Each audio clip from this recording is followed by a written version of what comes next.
بسم اللہ الرحمن الرحیم۔ محمد بخش اور محمد حسین دو بھائی تھے۔ محمد بخش انتہائی غریب لیکن خوددار شخص تھا۔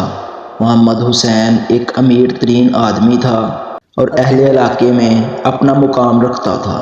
محمد بخش غریب تو تھا لیکن اس کے حالات کی خبر اس کے چھوٹے بھائی حسین یا اس کے کسی بھی رشتہ دار یا جاننے والے کو نہیں تھی۔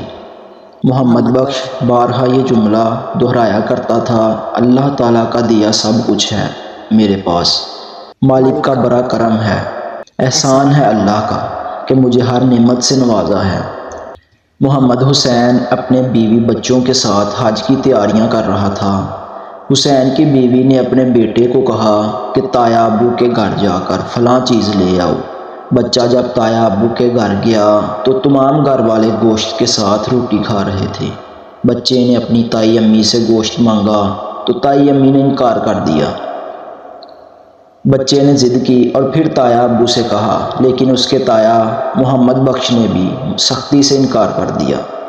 بچہ روتا ہوا گھر آیا اور اپنی ماں کو سارا ماجرا بتایا۔ شام کو جب محمد حسین گھر آیا تو اس کی بیوی نے اسے بتایا کہ تمہارے بھائی نے تمہارے بیٹے کو گوشت کی 2 بوٹی سے انکار کر دیا اور تم ان لوگوں پر اپنی جان نچھاور کرنے کے لیے تیار رہتے ہو۔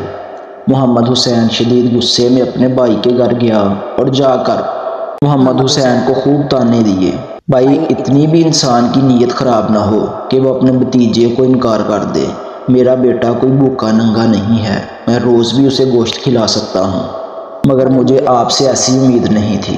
بالآخر محمد بخش نے اپنے آنسو صاف کرتے ہوئے کہا، بھائی کاش آج تم مجھے اس طرح مجبور نہ کرتے تو میری سفید پوشی کا مزید کچھ دن برہم رہ جاتا۔ میرے بچے 3 دن سے بھوکے تھے۔ میں آج جنگل میں گیا تو وہاں ایک جانور مردہ حالت میں پڑا تھا۔ میں بچوں کی بھوک مٹانے کے لیے اس جانور سے کچھ گوشت کا حصہ کاٹ کر لایا تھا۔ وہ گوشت مجھ پر اور میرے بچوں پر تو حلال تھا مگر تمہارے بیٹے پر حرام تھا۔ میں نہیں چاہتا تھا کہ تمہارے بیٹے کے منہ میں حرام کا لقمہ جائے۔ سن کر محمد حسین پھوٹ پھوٹ کر رونے لگا، اپنے بھائی کو گلے لگایا اور پھر ہاتھ جوڑ کر معافی مانگی کہ مجھے آپ کی خبر رکھنی چاہیے تھی، مجھے معاف کر دیجئے بھائی۔ پھر محمد حسین نے اپنی حج کی تیاری منسوخ کی اور ساری رقم اپنے بھائی کو دے دی۔ بھائی کو کاروبار بھی کروا دیا۔